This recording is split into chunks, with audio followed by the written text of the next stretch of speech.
శుక్లాంబరధరం విష్ణుం శశివర్ణం చతుర్భుజం ప్రసన్నవదనం ఛాయత్ సర్వవిఘ్నోపశాంతయే రామాయ రామభద్రాయ రామచంద్రాయ వేధసే రఘునాథాయ నాథాయ సీతాయా పతయే నమః. అజ్ఞానతిమిరాంతస్య జ్ఞానాంజనశలాకయ చక్షురున్మీలితం యేన తస్మై శ్రీగురవే నమః. శ్రీగురుభ్యో నమః. నమస్తే భగవన్ దేవ దత్తాత్రేయ జగత్ప్రభో సర్వబాధా ప్రశమనం కురు శాంతిం ప్రయచ్చ మే. అత్రిపుత్రో మహాతేజ దత్తాత్రేయో మహామునిః తస్య స్మరణమాత్రేణ సర్వపాపైః ప్రముచ్యతే.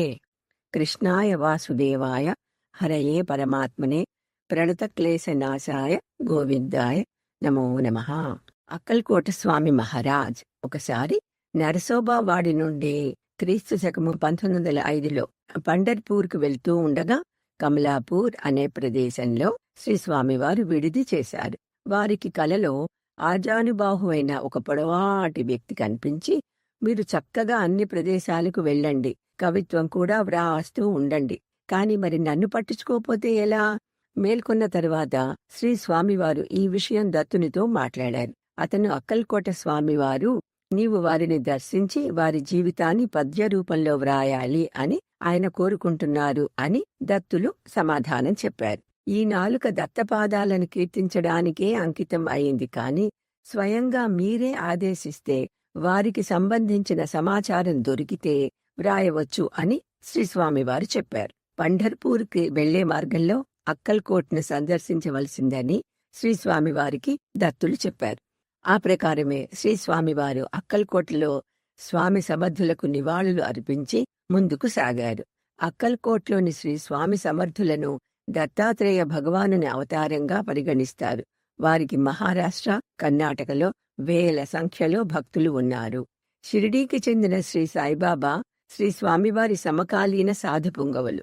భక్తులు వారిని దత్తాత్రేయ భగవానుని అవతారంగా భావిస్తారు. శ్రీ స్వామివారు ఆంధ్రప్రదేశ్లోని రాజమహేంద్రవరంలో ఉన్న సమయంలో శ్రీ సాయిబాబా ప్రధాన శిష్యుడు, సాధువు, కవి అయిన శ్రీ దాసగణ వారిని కలుసుకున్నారు. శ్రీ స్వామివారి సన్నిధిలో కీర్తన సేవను అందించిన తరువాత దాసగణ తన గురువు శ్రీ సాయిబాబా దర్శనానికి షిరిడీ వెళ్తున్నట్టు స్వామివారితో చెప్పాడు. దయచేసి నా సోదరుడికి ఇది ఇవ్వండి అని శ్రీ స్వామివారు దాసగణకు ఒక కొబ్బరికాయని ఇచ్చారు. దాసగణ కొబ్బరికాయని స్వీకరించి తన బృందంతో షిరిడీకి బయలుదేరాడు. దారిలో ఒక ఉదయం కోపర్గాంవ్ స్టేషన్లో ఆగారు. అక్కడ రోజూ చేసే శాస్త్ర విహిత కార్యాలను నిర్వహించడానికి దాసగణు వెళ్లాడు. అతని సహచరులు ఆకలిగా ఉందని తెచ్చుకున్న తినుబండారాలు తినటం ప్రారంభించారు. కారం ఎక్కువ అవటంతో అందుబాటులో ఉన్న సామాన్లలోని కొబ్బరికాయలు పగలగొట్టి నీళ్లు తాగి కొబ్బరి వాళ్లు తిని దాసగణుకు కూడా కొంత ఉంచి రాగానే ఇచ్చారు. అయితే పగలగొట్టిన కొబ్బరికాయలలో శ్రీ స్వామివారు ఇచ్చింది కూడా ఒకటి. వారు షిరిడీకి చేరాక దాసగణుతో శ్రీ సాయిబాబా ముభావంగా నిర్లిప్తంగా వ్యవహరించారు. అతడు విస్తుపోయాడు. బాబాగారు, మీరు దొంగలు, దుష్టులు అంటూ వారిని తిట్టారు. ఎప్పుడూ బాబా నుండి పొందే ఆదరణకు ఇది పూర్తిగా భిన్నంగా ఉండటంతో దాసగణు బాధతో బాబా పాదాల మీద పడి క్షమించమని వేడుకున్నాడు. నాకు మా అన్నయ్య ఇచ్చిన కొబ్బరికాయ ఎక్కడ ఉంది? ముందుగా నా కొబ్బరికాయను తీసుకురా అనటంతో దాసగణు వెళ్లి తన సహచరులను అడిగాడు. అది తిన్నాము అని వాళ్ళు చెప్పాకనే దాసగణికి ఈ విషయం తెలిసింది. దాసగణికి మిగిలిన వారికి తన తమ్ముడు పంపిన కొబ్బరికాయ పట్ల తమకు ఉన్న గౌరవాన్ని చూపించాకే సాయిబాబా తన కోపాన్ని విడిచిపెట్టి వారు ఇటువంటి ఒక మహనీయులు పంపిన కానుకను తమకు అందించకపోగా తినేయటం అనే అపచారం చేసినందుకు గట్టిగా మందలించారు. ఈ విధంగా వీరు ఇరువురు ఎప్పుడు ఒకరినొకరు వ్యక్తిగతంగా కలుసుకోకపోయినప్పటికీ ఈ సంఘటన ద్వారా తమ సహజ ఆధ్యాత్మిక ఐక్యతను ఇద్దరూ స్పష్టం చేశారు. పైకి చూస్తే శ్రీ స్వామివారు అత్యంత సనాతన బ్రాహ్మణ పరివ్రాజకుల వలె సాయిబాబా ఏ మత సంప్రదాయాన్ని అనుసరించకుండా స్వేచ్ఛగా వ్యవహరించే ఇటీవలే కనిపించేవారు. కానీ ఈ సంఘటనతో వారికి ఒకరిపై ఒకరికి ఎంతటి గౌరవం ఉందో స్పష్టమైంది. ఇంతేకాక ఇరువురి జీవన విధానం, బోధనలను నిశితంగా పరిశీలిస్తే భేదాలు బాహ్య రూపాలలోనే కాని బోధనలలోనూ భక్తులను ప్రేమించే విధానాలలోనూ కాదు అని స్పష్టంగా తెలుస్తుంది. కుల మత ఆర్థిక స్థితులతో సంబంధం లేకుండా వారి వద్దకు వచ్చే వ్యక్తులందరి బాధలను తగ్గించాలనే ఈ సాధువులు ఇద్దరూ తీవ్రంగా ప్రయత్నించారు. మహారాష్ట్రలోని విదర్భ ప్రాంతంలోని షెగావ్కు చెందిన శ్రీ గజానన్ మహారాజు మరొక గొప్ప సమకాలీన యతి. వారి పుట్టుక, బాల్య జీవితం వీటి గురించి పెద్దగా ఏమీ తెలియదు. వారు షెగావ్లో ఒకరోజు కనిపించారు. తమ అద్భుత మహిమలతో భక్తులను ఆకర్షించటం ప్రారంభించారు. వారి అసలు పేరు తెలియదు. వారు ఎప్పుడు గణ గణ గణ బోటే అనే శ్లోకం ఎప్పుడు చెప్తూ ఉండటం వల్ల గజానన్ మహారాజ్ అని పిలవటం మొదలుపెట్టారు. విదర్భలో 1905లో తమ నివాసంలో ఉన్నప్పుడు శ్రీ స్వామివారు షెగావ్కు వచ్చారు. ఆ ముందు రోజు శ్రీ గజానన్ మహారాజు తమ భక్తులతో, నా పండిత సోదరులు కరిహాడ బ్రాహ్మణులు ఇక్కడికి వస్తున్నారు. వారు చాలా కఠినమైన నిబద్ధతతో ఆచార నియమాలు పాటిస్తారు. వారు వచ్చే దారిలో ఏ బట్టలు లేకుండా, ఏదీ లేకుండా జాగ్రత్తగా చూడండి అని చెప్పారట. కాని సరిగ్గా శ్రీ స్వామివారు వచ్చే సమయానికి గజానన్ మహారాజ్ అన్యమనస్కంగా తన వేళ్లు విరుచుకుంటూ ఉన్నారట. స్వామివారిని చూడగానే అంతే ఆపేశారట. ఇద్దరు యోగి పుంగవులు సంతోషంతో విప్పారిన ముఖాలతో ఒకరినొకరు చూసుకోవటం ప్రారంభించారట. ఎటువంటి సంభాషణ జరగలేదు. వారి ఇద్దరూ మౌనంగా ఒకరు ఉనికిని ఇంకొకరు ఆనందిస్తూ భాష అవసరం లేని భావతరంగాలతో మాట్లాడుకొని కొద్దిసేపు అయ్యాక శ్రీ స్వామివారు సెలవు తీసుకున్నారు. తరువాత గజానన్ మహారాజు బాగుంది, చాలా బాగుంది అంటూ ఆనందించారట. అయితే శ్రీ బాలపాటిల్ అనే శ్రీ గజానన్ వారి శిష్యుడు, అంత నియమనిష్టలు ఉన్న బ్రాహ్మణ సన్యాసి మీకు ఎలా సోదరులు కాగలరు అని ప్రశ్నించాడట. దానికి వారు, మా భేదాలు భౌతికం, లౌకికం, కాని అంతరంగం పారలౌకికం. ఆ నామ రూప గుణాతీతమైన పరమాత్మతో లీనమైన మా ఆత్మల మధ్య అసలు భేదమే లేదు అని చెప్పారట. ఇలాగే మరొక సమకాలీన సాధువు శ్రీ గులాబ్రావ్ స్వామి. ఈయన విదర్భకు చెందిన రైతు కుటుంబంలో జన్మించారు. ఈయన బాల్యం నుండే అంధులు, కాని బాగా చదువుకున్నవారు, కృష్ణ భక్తుడు. తనను మధురలోని గోపికలా భావించుకుంటూ స్త్రీవేషం ధరించి కృష్ణుని మధుర భక్తితో పూజించేవారు. వీరికి వాసుదేవస్వామి వారిని చూడాలని తీవ్రమైన కోరిక. కాని స్వామివారి పరివ్రాజక నియమాలకు ఇది విరుద్ధం, నిషిద్ధం. కనుక స్వామివారు, మేము అంతర్గత ప్రేమను పంచుకుంటున్నాము, బాహ్య సమావేశం అవసరం లేదు అని ఎంతో స్పష్టంగా చెప్పారు. దీనితో తృప్తి చెందని శ్రీ గులాబ్రావ్ మహారాజ్ తన శిష్యులతో శ్రీ స్వామివారు తనను చూడకుండా తాను మాత్రం వారిని చూడగలిగేటట్టుగా ఉండే ప్రదేశానికి తీసుకెళ్లమని చెప్పారు.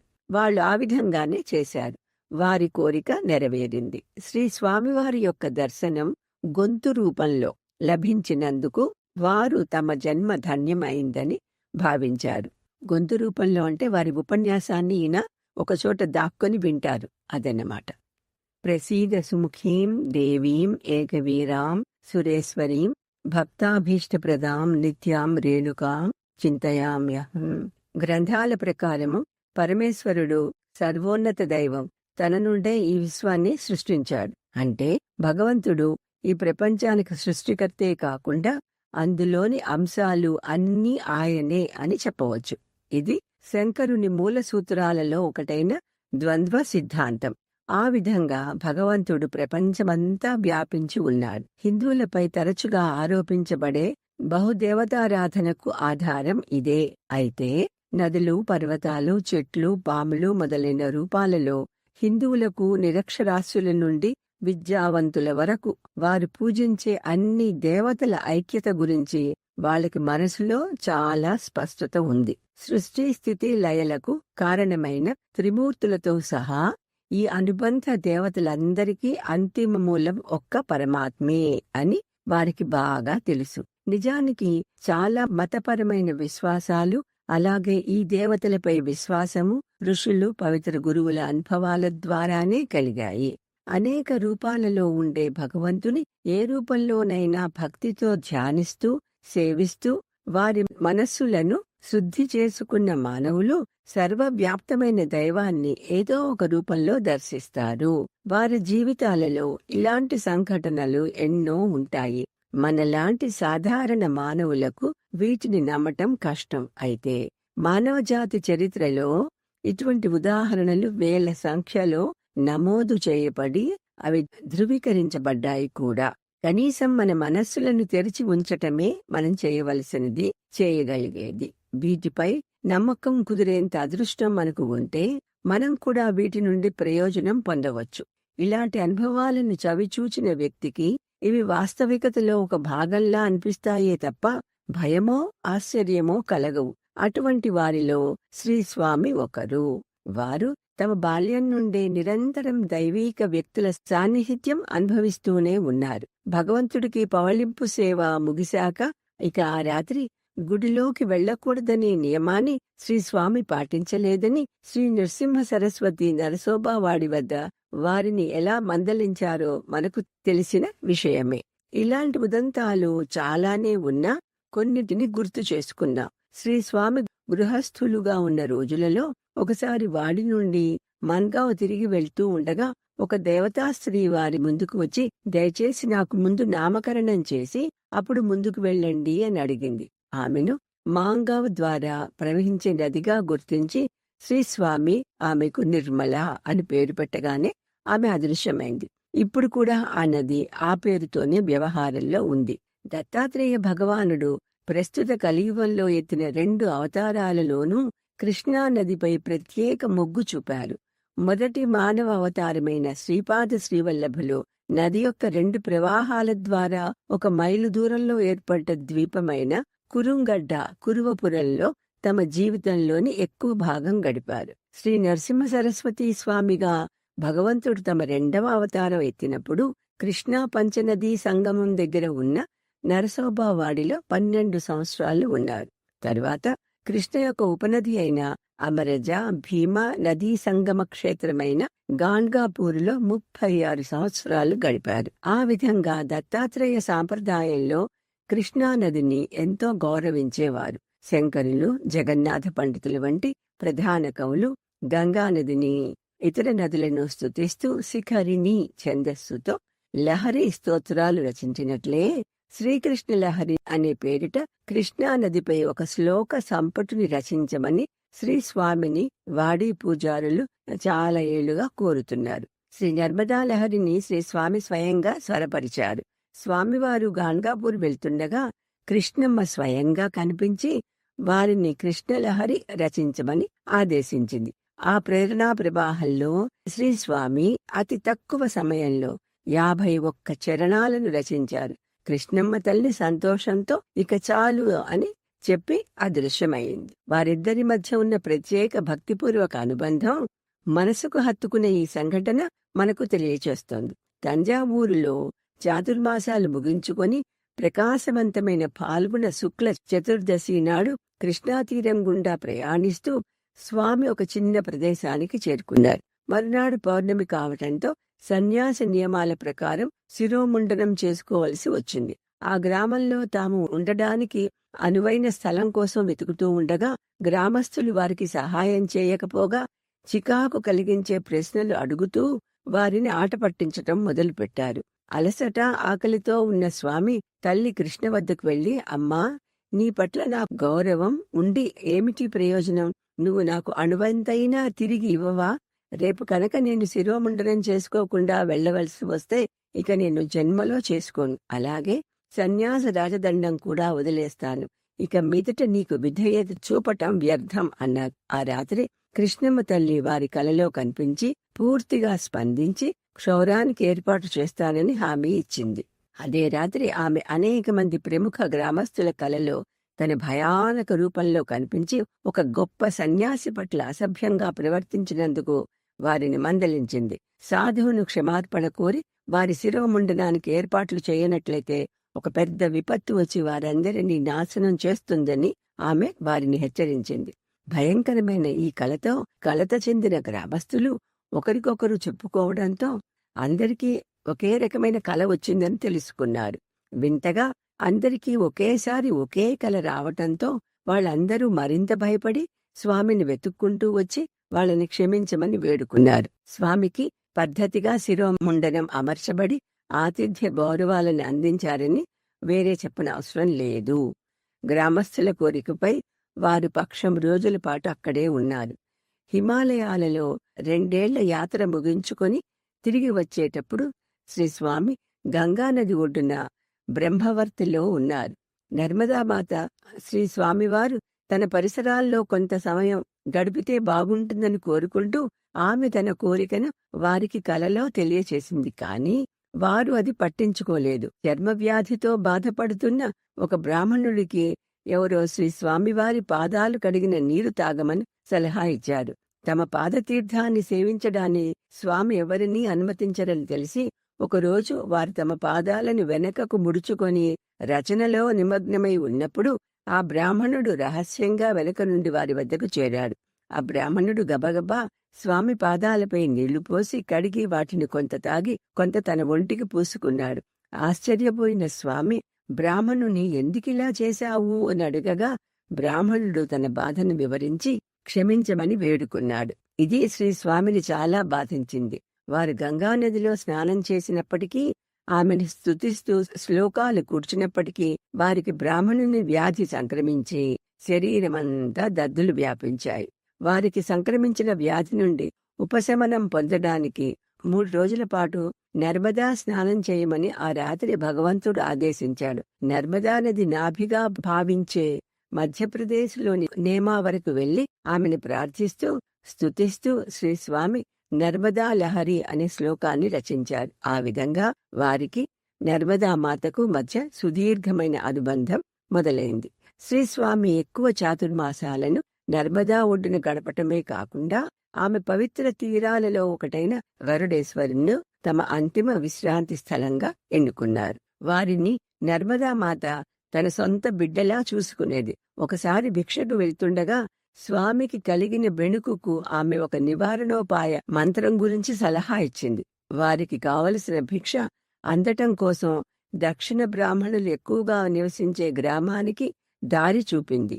ఆమె ప్రవాహంలో కొట్టుకుపోయిన వంటపాత్రను తిరిగి ఇచ్చింది. స్వామి రాజదండంతో ప్రవాహాన్ని తాకినప్పుడు ఆమె తన జలాల ఉధృతను కూడా తగ్గేలా చేసుకున్నది. ఇటువంటి ఎన్నో సంఘటనలలో ఇవి మచ్చుకు కొన్ని మాత్రమే. ఆ విధంగా ఏ నదీ తీరాలలో స్వామివారు తరచుగా ప్రయాణం చేసేవారో వారికి సంబంధించినంత వరకు ఆ నదిలో స్పృహగల సచేతన దైవీక అస్తిత్వాలు.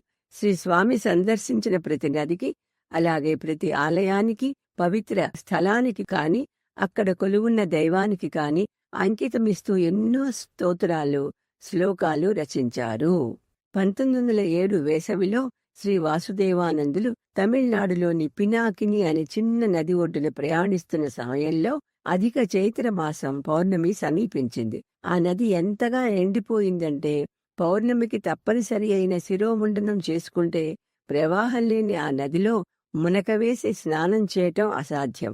వారి కష్టాన్ని గుర్తించిన స్థానిక బ్రాహ్మణులు నదీ గర్భంలో మునక వేయడానికి వీలైనంత లోతుతో ఒక బొయ్యి తవ్విస్తామని హామీ ఇచ్చారు.